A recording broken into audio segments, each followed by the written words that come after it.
Hello, everybody, and welcome into the broadcast. It's Sunday evening. You know what time it is. It's time for Regional Weather Live. Let's dive in for the search for rainfall. How does that sound? My goodness, it has been so dry, not just here, but all over the Midwest and the eastern half of the country. A lot of bad drought ongoing that just continues to get worse.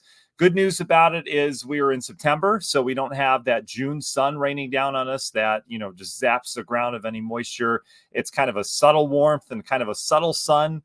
So we're not losing a ton of moisture out of the ground every single day, but it has been dry, and we're going to search for rain here in the forecast. So what we're going to talk about here is I've got a couple things. We're going to highlight the tropics. We're really going to look for our next chance of rain, and we're going to go out the next 15 days. I'll let you know what we see coming. And there are some signs that fall will be approaching, but not anytime soon. All right. We're going to take it through the rest of September. We'll head into early October with the forecasts here.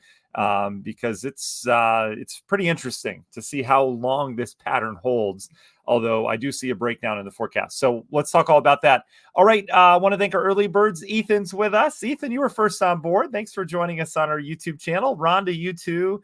Mary, hi to you. DZ's with us tonight. Thank you, DZ, for taking time out of your schedule to join us. Jeff, hello. Darlene.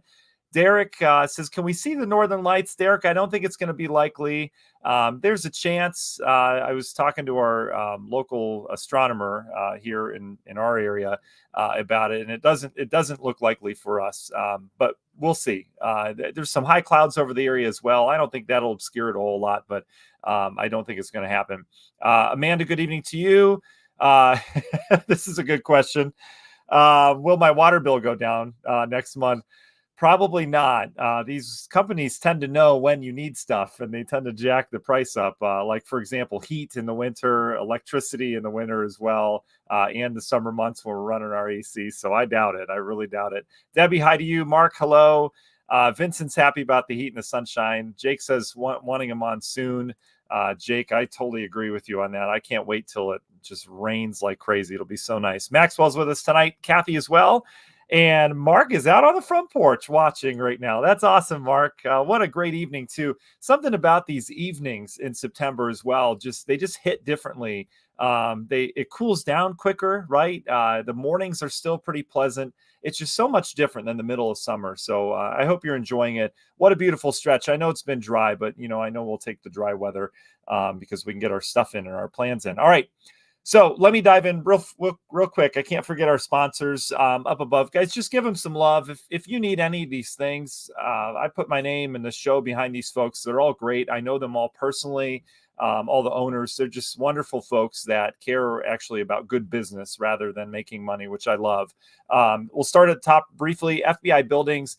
They do pole barn construction, both residential and commercial. Head to their Facebook page. Just search FBI Buildings on Facebook. You'll see all the work that they've done just recently. They have a great social media team. They're kind of funny, which I like. But they do amazing work. Like, they have made some amazing structures. So if you need something for commercial purposes, perhaps you have a pole barn on your property that someone else did a long time ago and it's fallen apart, they'll renovate that. They've done over 20,000 buildings across the Midwest. It's FBIbuildings.com. PSA, you see that symbol there? Looks like a badge. They should get the badge of honor for the work they do. PSA is amazing. PublicServiceAdjusting.com. They're all local to Northwest Indiana, licensed insured adjusters. And what an adjuster is, you'd probably say, oh, I don't need to deal with an adjuster. If you have an insurance claim on your property or you're doing anything with your insurance company regarding something that's happened, you go to them first. Again, PublicServiceAdjusting.com. And you contact them. What they will do, they'll come out, local licensed insured adjusters. They'll come out, they'll take pictures of the problem, they'll do everything for you, and then they'll contact your insurance agency for you. And what they will do is they'll handle everything between that for that claim, where you don't even have to worry about it. You don't have to worry about, oh, they're not calling me back, they're not doing this. They'll take care of everything, and most of the time they get you more money than your insurance company actually would give you for something. You know how they lowball you. So 5-star review across the board. You can check them out, PublicServiceAdjusting.com. Tiger Plumbing is our wonderful plumbers. They sent me more reviews that you guys have sent in for using them that are all 5-star, all super positive. I love Jeff and team over at Tiger Plumbing. They've been with us for almost 3 years now, which is crazy. But it's tigerplumbing.net. You can schedule on your phone. You can schedule a plumber to come out. They come out for free, which blows my mind this day and age. Nothing's free, but they'll drive. They'll use their gas for free to come see what the problem is. And you can describe the problem on your phone too and send them a little video and stuff before they even come out, which is really cool. You'll see who's coming. They're great. Tigerplumbing.net is the place to go there. Minogue.life. What is that, you ask? That's the website, Minogue.life. Michael's been serving the world of confusion, and he's been making it straight for people of Medicare, Medicaid, life insurance, all that good stuff, right? And Michael tells me that there's some stuff going on in 2025, next year, that's really going to change things up. So Medicare Advantage plans, Part C, and prescription drug plans, Part D, are going under some significant changes from companies in 2025. And if you don't know about it or you're confused by it, well, join the club. He's got it all straightened out. If you don't do anything about it, then the changes automatically happen. Okay, you're automatically enrolled in these things in terms of the changes. So he's setting up reviews right now of the plans that you guys have. So go to Minogue.life. It's a website, and you can schedule a one-on-one with him. He does a great job breaking down very complex things and making them simple. And the most important thing that he does is he makes it so that it's catered to your needs. Not everyone needs a ton of life insurance, right? If you're getting up in age, maybe you don't have enough life insurance, maybe you don't have the right Medicare plan.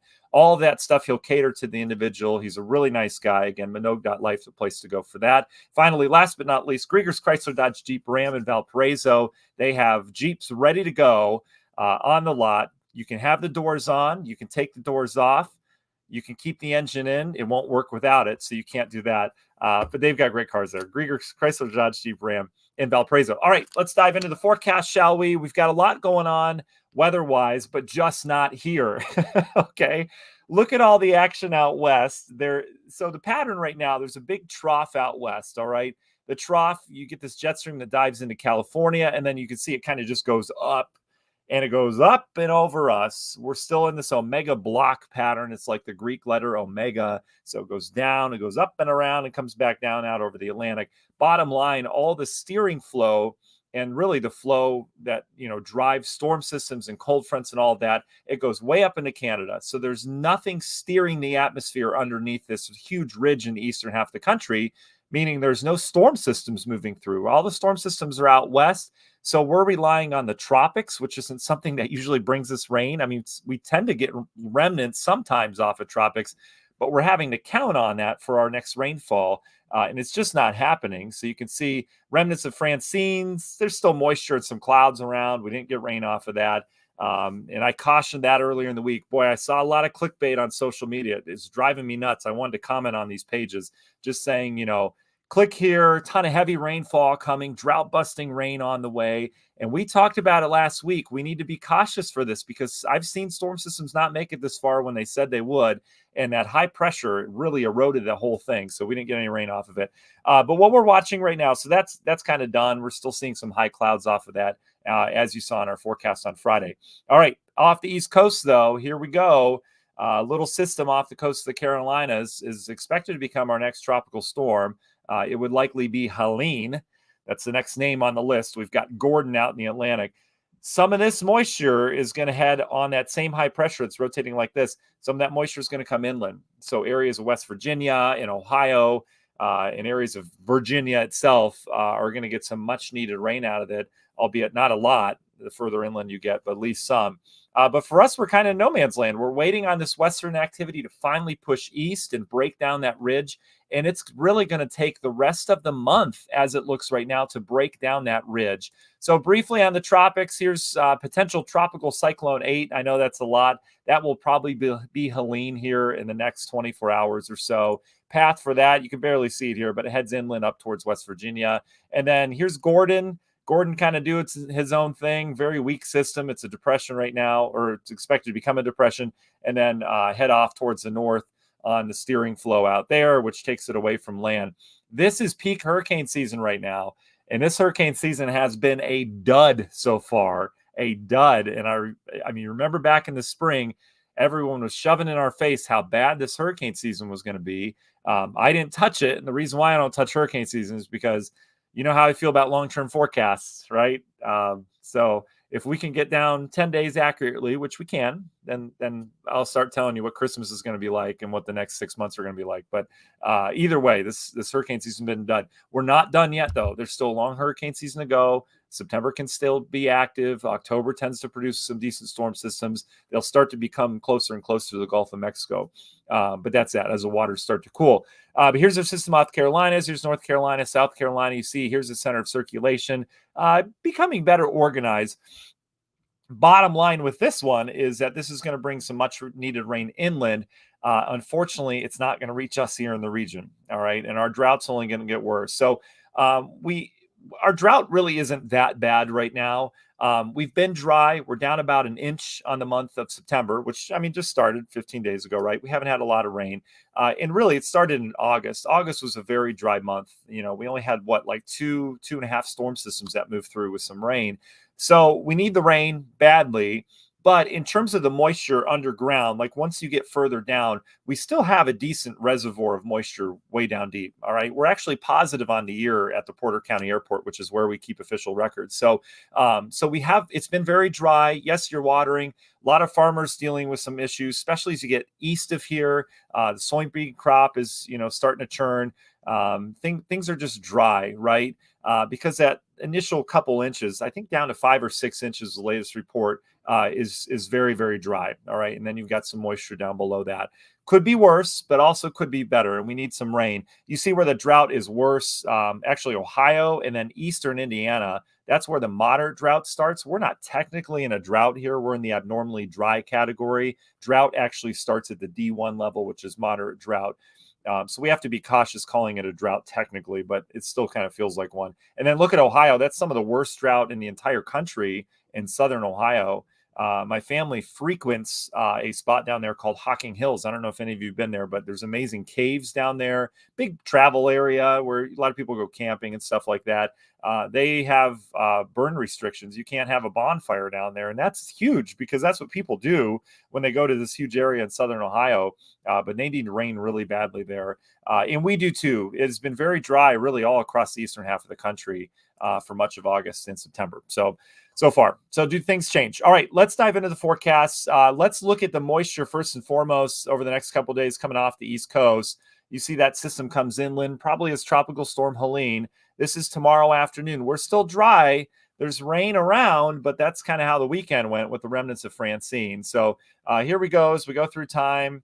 That moisture makes it up into Ohio and Kentucky. We'll probably get a few high clouds off of that with the flow around. So we'll stay with this high cloudiness every now and then. This is Wednesday, Thursday. Can we squeak out a shower? We may be able to in the eastern half of the state. We'll see. This would be Wednesday into Thursday, a very slim, I would put it at 20% chance of rain. But at least it's something. It just depends on how far that system makes it inland, okay? All right, so once that heads out, it's nothing. The whole thing fizzles. We're dry Thursday. So we've been pretty dry this week. All right. I've got us dry pretty much every day. There's Friday, still dry. Here's Saturday. What's this? All right. This is that western ridge or trough trying to make it eastward. All right. And it's going to come with a frontal boundary. Okay. Our next chance of rain is going to arrive with this front. And it's funny because we talked about this opportunity with that ridge breaking down. I don't know if you heard on the radio side of things on 103.9, 107.1, and 105.5. We do radio talk on there in terms of weather forecasts and long term. And we talked about it last Monday, a week ago, about how we thought this ridge is going to start to break down the following weekend, which is this Saturday and Sunday. It's going to take a little bit longer than that. All right. So it's a little bit longer than we thought, but I do see signs of it breaking down. And the way it's going to break down, this ridge is going to hold in the eastern half of the country, but these fronts are going to come in and each one is slowly going to try to chip away at this very strong ridge that's in place.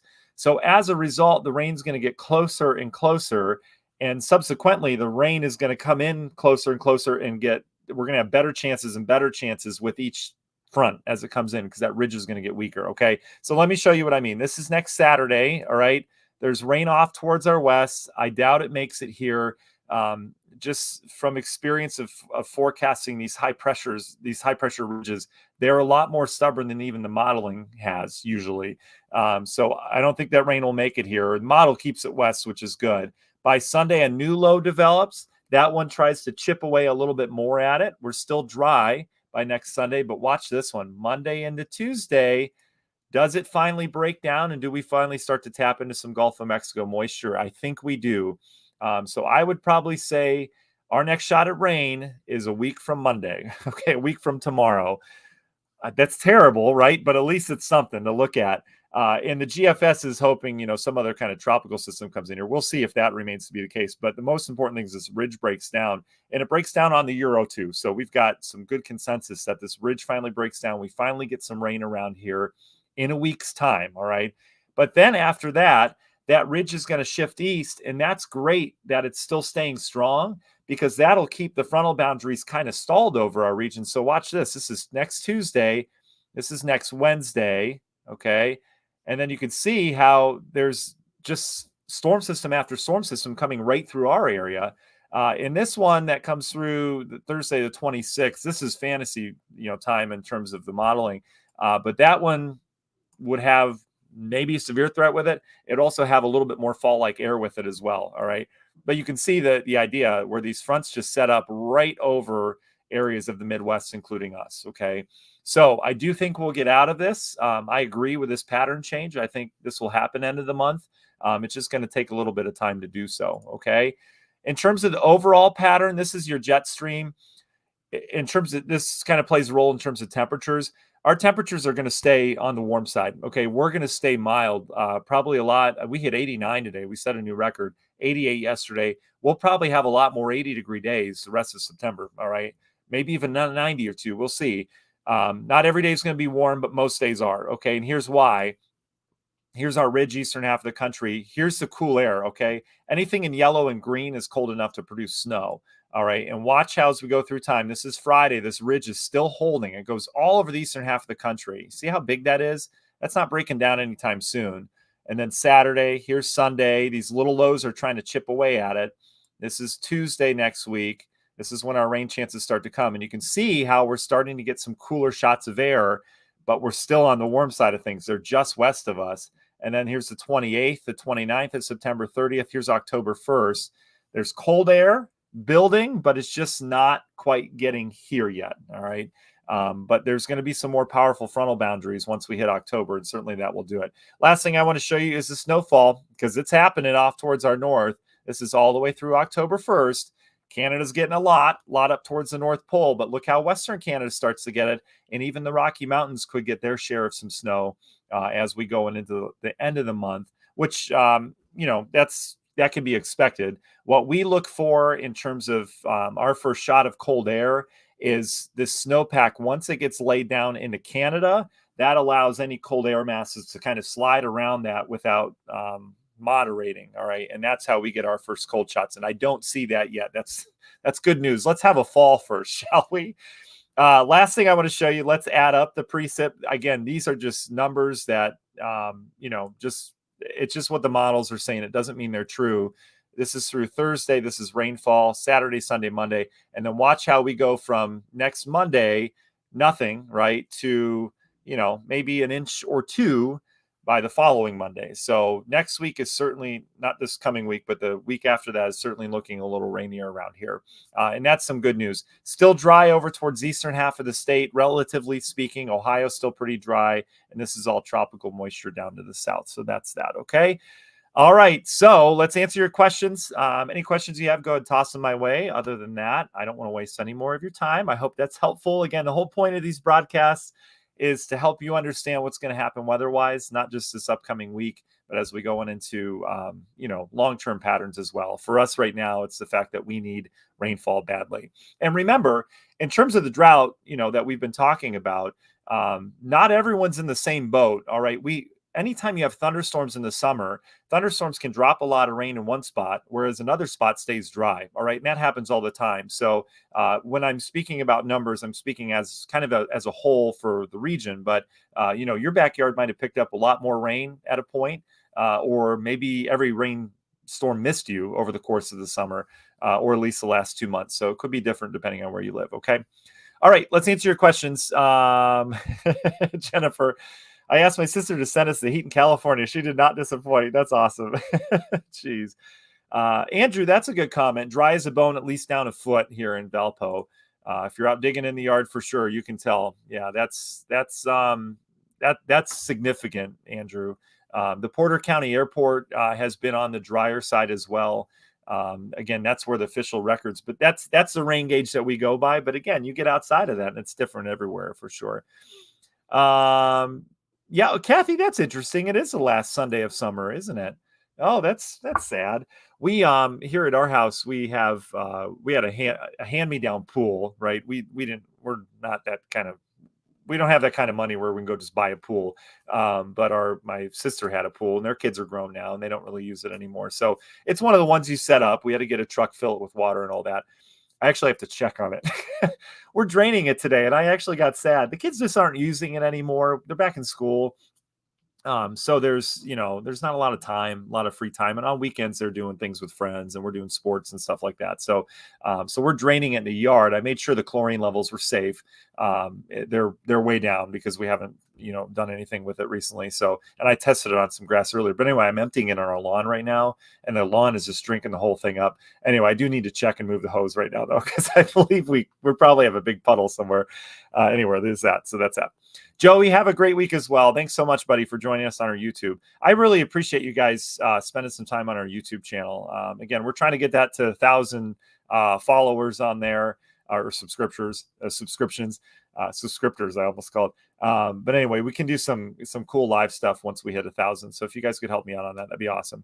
All right, Mary, thank you. Lynn, awesome. Ooh, Maxwell, good question. You always have good questions. When do you think our last 80 will be? Hopefully not till at least October. Yeah, Maxwell, I would imagine we'll get an 80 in October. I could look up some stats on that and see when the average last 80 is. I'm going to guess it's October, though. My guess would probably be like October 6th would be climatologically the last 80, but we're not done with those yet. I mean, we can even, tag 80 in November sometimes if we're lucky out ahead of a strong front. But I would say October for sure. Mark, how will the mums work out with the drier conditions? When do you think they'll start getting frost? Well, Mark, so the dry conditions, it's interesting. When we have dry weather like we've had, we can get hotter than average temperatures and we can get colder than average temperatures. And I know that sounds really generic, but things heat up and they cool down more dramatically. That's what I'm trying to say. More dramatically when the soil's dry. All right. If the soil's wet, it tends to keep temperatures a little bit more steady. It's the same thing with moisture in the atmosphere. When we have a humid day, the temperatures can go up, not quite as high as they could when it's dry, and they don't come down very much at night, right? You get those warm, muggy nights where the temperatures don't flex much. That's what moisture does. So when we have dry soils, our cold hits could be a little bit colder, especially at night, because there's not, moisture to keep us warm. And these warm days, I mean, just look at this last weekend. I think I was forecasting 87 and 88, and we hit 88 and 89, which I know that doesn't sound like a big deal, but that is a big deal. We've been warmer than even what some of the model guidance is thinking. So it'll be interesting. In terms of the mums, I'm not sure, it's interesting. I love plants and I have, we have gardens and stuff like that we keep track of. All the different flowers and when they flower and all that stuff. I don't know much about mums. I don't really like mums either. I feel like they're really wasteful. Like you just get them and then they're like gone after a frost. I know you can plant them and, but I've never had luck having them bloom. But anyway, I don't know how they work out with the drier conditions. I really don't know that, Mark. So there's that. Susan wants rain. Ethan says, could we get some 90s? Ethan, we're typically done with 90s by now.